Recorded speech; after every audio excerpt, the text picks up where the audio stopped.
Hey y'all, Tamika Jamison here, formerly Tamika Newhouse. I'm excited to share with you a few things that you need to unlearn so that you can grow. But before we do that, let me tell you a little bit about myself.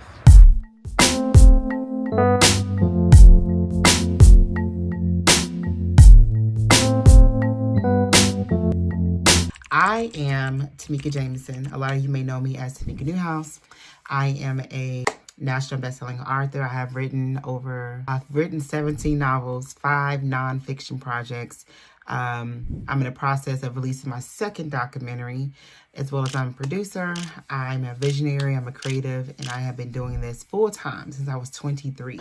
Unlearning bad habits or just habits that have not helped you grow can be very testing to our comfort zone. A lot of us sometimes does not like to adjust, simply because adjusting is just not fun, and it's just always easy just to do the things that you want to do. So for example, I am walking outside in the Georgia forest, literally, and it is December. It's like 2 days before Christmas, and it's a warm day, and big part of me just wants to kind of just lay around in the house, maybe do a little bit of work on the computer, but I knew that my body needed some fresh air. I also need to stretch my legs, and I need to get outside and just do something physically for my body. Physical health is very, very important for your mental health. But how do you get yourself to literally just do something different when you really don't want to? Before we dive into that, again, comment below, let me know where you're tuning in from, and let's share some things that you feel like that you want to change, that you really want to kind of let go so that you can grow. And I say this because my channel is big on manifestation. I am a PK kid, which is the preacher's kid, and so we grew up not only just manifesting, but praying over the things that we actually want to experience, the things that we wanted for our life. And praying is simply just manifestation. So you can simply say and stop in your tracks right now like me and say, I want to change. I want to lose weight. I want more money. I want to travel more. I want to eat better. I want to ride a bike. It could be whatever it is, right? So how do you actually start unlearning these things? Well, we just did it. You start by actually saying the things that you want. Because honestly, how do you get the things that you want if you don't actually say it or identify the things that you want? So let's identify it. That's the first step. Then you need to think about the things that you're doing that's hindering that. What are you currently doing in your day-to-day that is not aligned with the things that you want? That's the next thing. You have to identify, okay, what's stopping me from having that? And what can I do now to change it? That's 3. So once you identify things that you want, you identify things that you're doing that's preventing it. Now, what do you need to do to stop it? Stop this thing so that you can get to what you want to do. Now, what those steps looks like, it varies, because we honestly have different goals. So when you are sitting there processing, and I'm an old school person. I like to do pen and paper, or you can open up your tablet and you can actually start writing these things down or typing them out. But once you have identified, and you need to focus on the things that you want first, then you don't want to focus on the things that you don't want or the things that you want to change.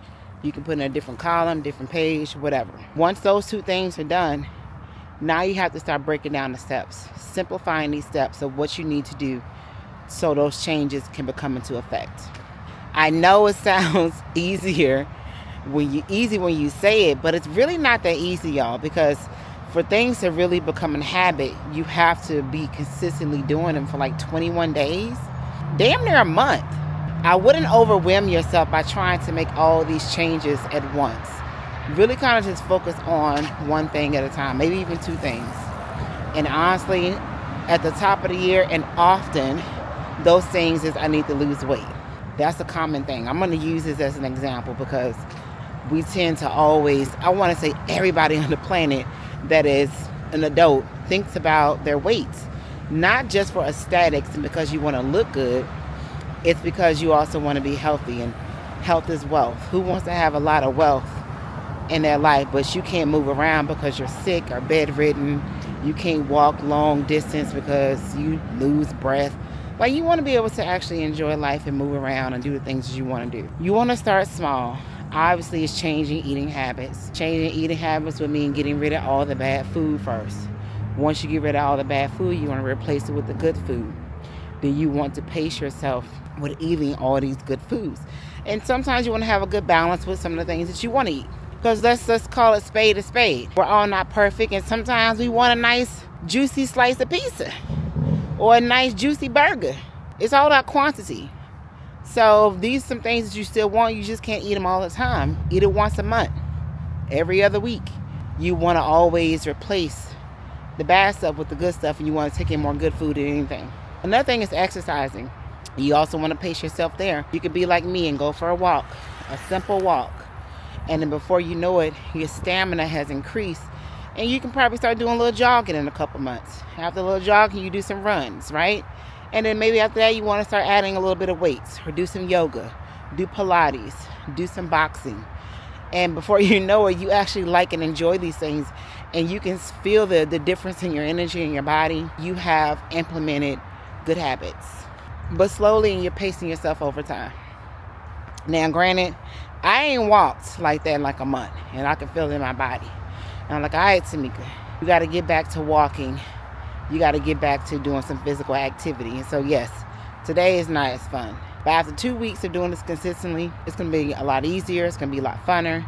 And I want to feel the difference in my body. And I'm going to actually enjoy it. And once I tap into that good feeling, you don't want that good feeling to go away.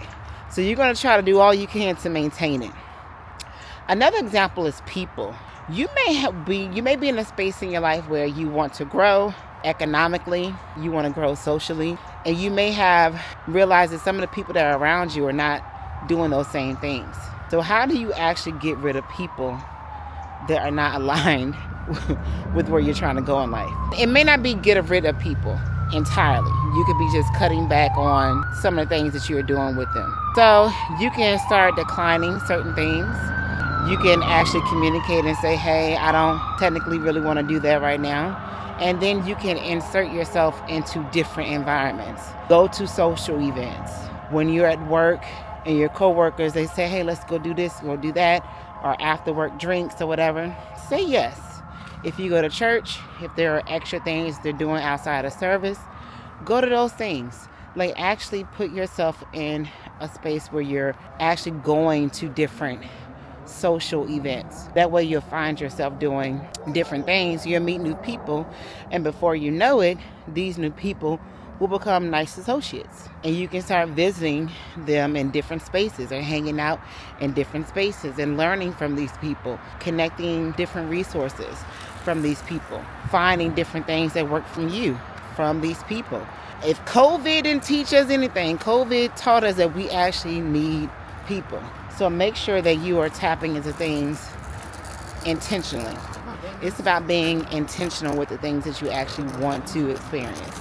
With that being said, I'm going to continue to enjoy my walk. As you see, little pastor goes. People passing by here and there. You say hello to people. You greet them. You never know where the conversation may go.